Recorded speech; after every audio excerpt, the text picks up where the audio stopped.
So you are the CEO of OpenAI, 37 years old. Your company is the maker of ChatGPT, which has taken the world by storm. Why do you think it's captured people's imagination? I think people really have fun with it, and they see the possibility and they see the ways this can help them, this can inspire them, this can help people create, help people learn, help people do all of these different tasks. And it is a technology that rewards experimentation and use in creative ways. So I think people are just having a good time with it and finding real value. So paint a picture for us, 1, 5, 10 years in the future. What changes because of artificial intelligence? So part of the exciting thing here is we get continually surprised by the creative power of all of society. It's going to be the collective power and creativity and will of humanity that figures out what to do with these things. I think that word surprise, though, it's both exhilarating as well as terrifying to people. Sure. Because on the one hand, there's all of this potential for good. On the other hand, there's a huge number of unknowns that could turn out very badly for society. What do you think about that? We've got to be cautious here. And also, I think it doesn't work to do all this in a lab. You've got to get these products out into the world and make contact with reality, make our mistakes while the stakes are low. But all of that said, I think people should be happy that we're a little bit scared of this. I think people should be You're happy. a little bit scared. A little bit, yeah, You of course. personally. I think if I said I were not, you should either not trust me or be very unhappy I'm in this job. So what is the worst possible outcome?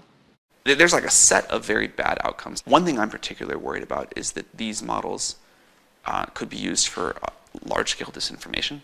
I am worried that these systems, now that they're getting better at writing computer code, could be used for offensive cyber attacks. And we're trying to talk about this.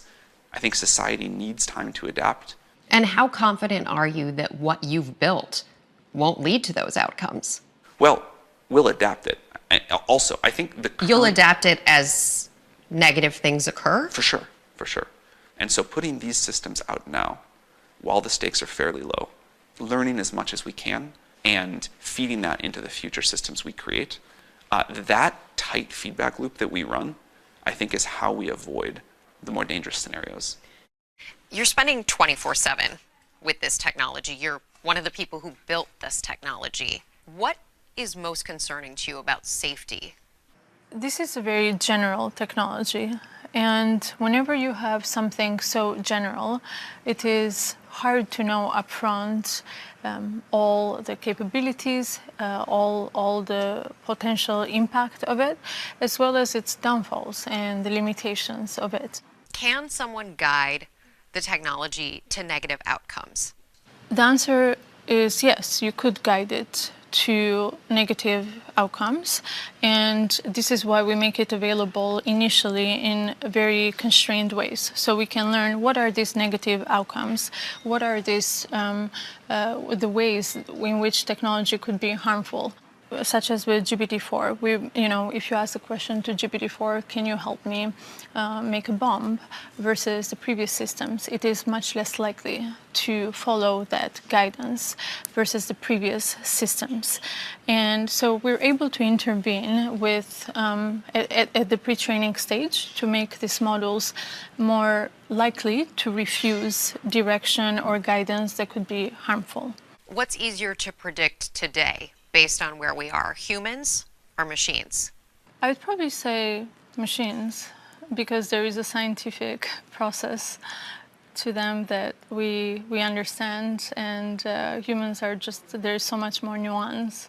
Does the machine become more human-like over time? We are getting to a point where machines will be capable of a lot of the cognitive work that humans do at some point. Is there a point of no return in that process? There could be. But it's not obvious what that looks like today. And our goal is to make sure that we can predict as much as possible in terms of capabilities before we even develop these systems, as well as limitations. Its behavior is very contingent on what humans choose for its behavior to be. Therefore, the choices that humans are making and feeding into the technology will dictate what it does, at Yes. least for now. Certainly. So there are incredibly important choices being made by you and your team. Absolutely. And how do you decide between right and wrong? As we make a lot of progress, these decisions become harder and they become far more nuanced. And so there are a couple of things in terms of customization.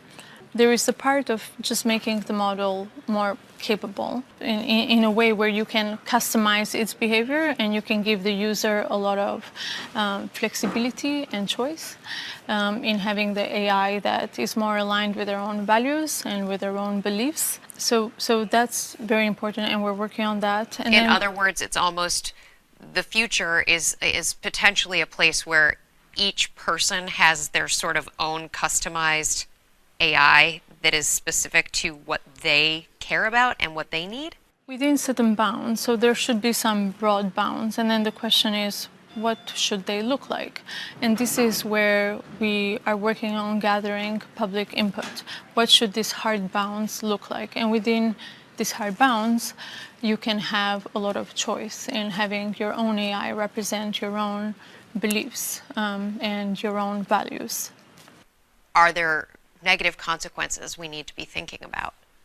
I think there are massive potential negative consequences whenever you build something so powerful with which so much good can come.